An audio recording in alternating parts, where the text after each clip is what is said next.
메타엑스, 모어스레드, 캠브리콘 이 세 개의 주식이 중국의 엔비디아, 중국의 GPU의 희망주라고 불리고 있습니다. 메타엑스 같은 경우는 금융기관이나 연구소 이런 쪽의 시장에 집중을 하고 있는데 상장 첫날에 7배 가까이 오른 이유가 거기 있습니다. AI 칩 또는 GPU 분야에서는 중국의 국뽕 내지는 희망을 집어넣어서 그런 제품들이 될 것이다. 예, 상하이 클래스입니다. 얼마 전에 상장 당일에 7배가량 주가가 폭등을 해서 한국에서도 굉장히 포커스가 됐던 메타엑스, 중국어로는 이제 무시라고 하는데 그 주식, 그거 말고도 중국의 비슷한 중국판 GPU의 희망주다. 이래서 무어스레드라고 하는 주식하고 또 캠브리콘. 그래서 두 개를 합쳐서 세 가지, 메타엑스, 무어스레드, 캠브리콘. 이 세 개의 주식이 중국의 엔비디아, 중국의 GPU의 희망주라고 불리고 있습니다. 물론 또 개인 투자자들께서는 중국의 크어추앙반에 상장되어 있는 이 메타엑스라는 주식을 투자하실 수 있는 방법은 현재로서는 없습니다. ETF에도 이 메타엑스가 아직은 담기지 못하고 있기 때문에 투자할 방법은 없습니다. 그런데 우리는 투자 이외에도 중국의 변화 그리고 이 세 가지 주식이 향후에 가져올 중국의 기술의 돌파 이런 부분을 좀 아셔야 될 것 같아서 오늘 이 회사들 중심으로 해서 비교하고 좀 정리를 해보고자 합니다. 이 메타엑스는 자체 개발 범용 GPU를 지향을 하고 있는데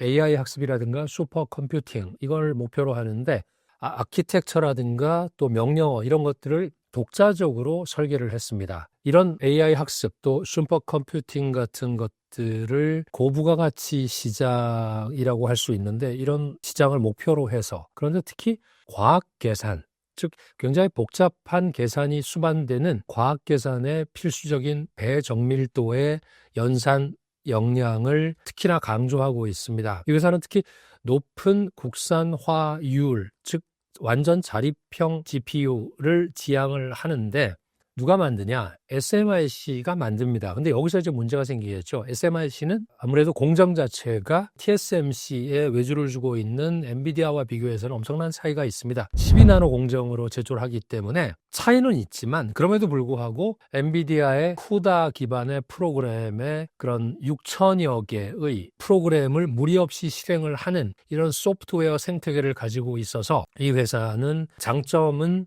기존의 코드를 거의 수정을 하지 않고서도 사용할 수 있다. 즉 거의 수정하지 않고도 마이그레이션을 할 수가 있다. 이런 장점이 있습니다. 또 다중 클러스터 구성도 지원을 해주고 있기 때문에 대규모 모델 학습에도 활용이 가능하다는 장점을 가지고 있습니다. 두 번째 무어스레드 같은 경우는 단일 칩 안에서 AI 연산, 그래픽 렌더링 그리고 비디오 처리, 엔진 등을 모두 통합하는 범용 GPU를 지향을 합니다. 이게 소비자용 게임 그래픽카드와 상용 AI 컴퓨팅도 가능한데 이 회사 가격이 참 재밌는 게 1,500위엔 30만 원에 불과합니다. 그런데 이게 엔비디아의 RTX 3060에 근접하는 성능을 가지고 있다는 것이 또 셀링 포인트가 되고 있습니다.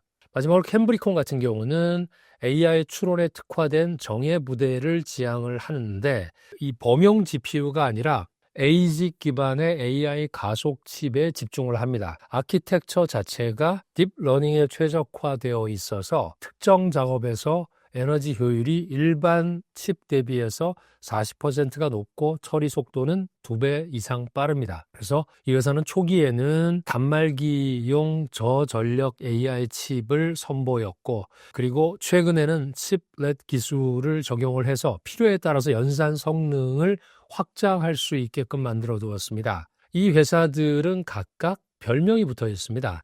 메타엑스 같은 경우는 중국의 엔비디아, 그리고 무어스레드는 중국의 AMD, 또 캠브리콘은 AI 시대의 중국의 인텔 이런 말로 불리는데 이렇게 중국에 이런 것들이 붙은 것 자체가 사실은 미국만 못하다는 얘기입니다. 그리고 기술적으로 봐도 좀 심각한 약점들이 있습니다. 아까 말씀드린 대로 메타엑스는 공정 기술 자체가 12나노에 불과하기 때문에 엔비디아의 3나노 칩하고 비교했을 때는 에너지 효율 측면에서도 큰 격차를 보이고 있습니다. 소프트웨어 생태계도 미숙해서 자체 개발 툴이라든가 뭐 개발자들도 부족하고 또 그들을 유치하는 역량도 좀 부족한 데다가 상품의 라인업 자체도 굉장히 단순합니다. 그래서 상품의 라인업이 단순하다는 얘기는 뭐냐면 시장의 변화에 취약하다는 얘기입니다. 또 무어스레드 같은 경우는 플래그십의 제품의 연산 성능이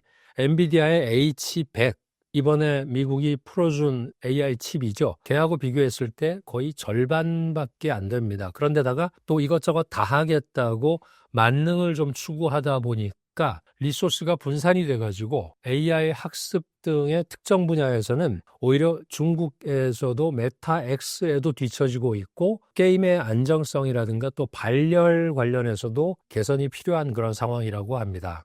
캠브리코는 시장 자체가 굉장히 좁습니다. 이 에이직이라는 구조 자체가 그래픽 렌더링 같은 범용 연산이 불가능하기 때문에 시장 규모의 확장이 어렵고 그래서 소프트웨어 생태계가 미비되어 있기 때문에 개발자 수로 비교해 보면은 엔비디아의 1%에도 못 미칩니다. 그래서 고객이 이 칩을 쓰려고 해도 기존 코드 대부분을 다시 작성을 해야 되기 때문에 마이그레이션 비용이 굉장히 높아집니다. 거기다가 LLM을 처리할 때 HBM 이게 이제 메모리의 대역폭을 말하는 거지 않습니까? 그게 부족해서 칩의 성능이 제대로 발휘되지 못하는 경우도 있습니다. 세 회사가 공통적으로 가지고 있는 문제는 경영, 재무 상황이 상당히 좀 녹록지가 않습니다. 메타엑스 같은 경우 적자가 32억 위안 정도 누적이 되어 있죠. 우리 돈으로 한 6천억 이상 적자가 되어 있는데 매출은 연구개발비나 운영비를 감당하지 못하는 이제 막 시작을 했기 때문에 그런 수준이고 또 하나가 상위 5개 고객이 50% 이상을 점유합니다. 즉 일부 고객이 쥐고 흔들 수 있다. 이런 문제, 즉 고객 집중도가 굉장히 높습니다.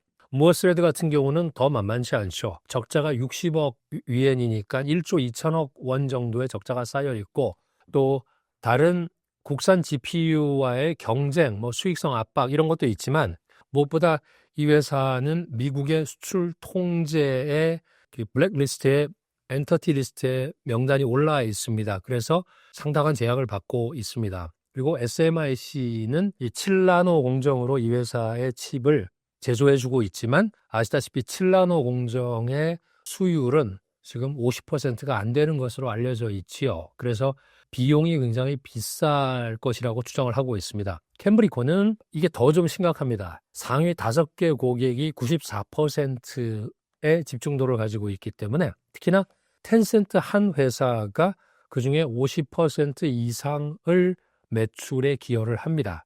이거는 사실상 텐센트 한 회사가 전략을 바꾸거나 상품을 바꾸게 되면은 캠브리콘 전체가 다 흔들릴 수 있는 이런 리스크를 자본시장에서도 알고 있는데 이 회사에 과한 기대를 하고 있는 점도 분명히 있습니다. 또 한 가지는 HBM 메모리를 전량을 해외에서 수입을 해서 쓰고 있기 때문에 공급망 리스크도 상당히 큽니다. 그럼에도 불구하고 이 기업들은 각자의 전략으로 각자의 생존 공간을 확보하려는 노력을 계속하고 있습니다. 메타엑스 같은 경우는 금융기관이나 정부 또는 과학계산이 필요한 연구소 이런 쪽의 시장에 집중을 하고 있는데 이쪽 시장은 하나의 특성이 뭐냐면 성능보다는 공급망의 안정성과 신뢰성, 즉 미국에 대한 의존도를 낮추는 것을 더 중시하는 쪽이기 때문에 나름대로 시장이 있을 것으로 보고 있습니다. 그래서 아마 메타엑스에 대해서 상장 첫날에 한 607, 80% 거의 7배 가까이 오른 이유가 거기 있습니다.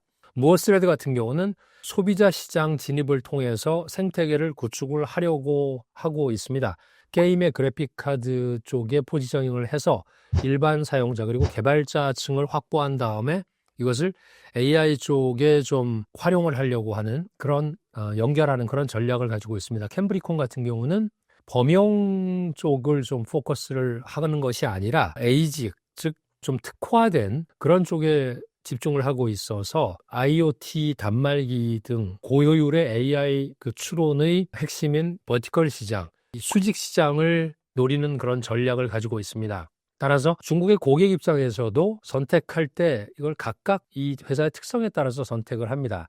대규모 AI 모델 학습이라든가 고성능의 과학의 연산 또는 계산이 필요하거나 공급망의 안정성이 우선인 고객은 메타 X를 쓸 것이고, 그래픽 디자인이라든가 클라우드 게이밍이라든가 AI의 그래픽 혼합 이런 쪽을 필요로 한다 그러면은 무어 스레드를 선택하는 고객들이 있겠죠. 그리고 캠브리콘 같은 경우는 전용 칩이 에이직 칩이라는, 즉 특화돼서 맞춤형 칩을 제공을 하는 것에 강점을 발휘를 하고 있습니다. 그렇기 때문에 이 세 회사 모두 엔비디아와 비교되는 것 자체가 제가 판단할 때는 아직 갈 길이 너무너무 멉니다. AI 칩 또는 GPU 분야에서는 여전히 엔비디아와는 비교의 대상이 될 수가 없지만 중국의 국뽕 내지는 희망을 집어넣어서 그런 제품들이 될 것이다. 그리고 하나하나 한 회사들이 모두 중국의 반도체 자립의 미래를 만들어내는 그런 밑거름이 될 것이기 때문에 자본시장, 특히 중국의 기관 투자자나 개인 투자자들이 투자를 하고 있는 A주 시장에서의 이들에 대한 기대는 거품이라고 할 수도 있겠지만 어느 정도는 미래를 보고 그런 밑거름을 만들어가는 회사들에 대해서 그런 밸류에이션을 제공하고 있다고 저는 판단을 하고 있습니다. 물론 여러분들께서 투자할 수 없기 때문에 이것을 투자를 권유하는 것은 전혀 아닙니다. 하지만 중국이 작년과 비교했을 때 금년에 나오고 있는 이런 반도체 쪽에서의 돌파는 저희가 볼 때 분명히 쫓아가면서 계속 확인하고, 언제 또 이 세 회사가 또 다른 또 돌파를 혼자 또는 따로 또 같이 만들어 갈지도 모르기 때문에 지켜봐야 될 것이라고 생각을 합니다. 감사합니다.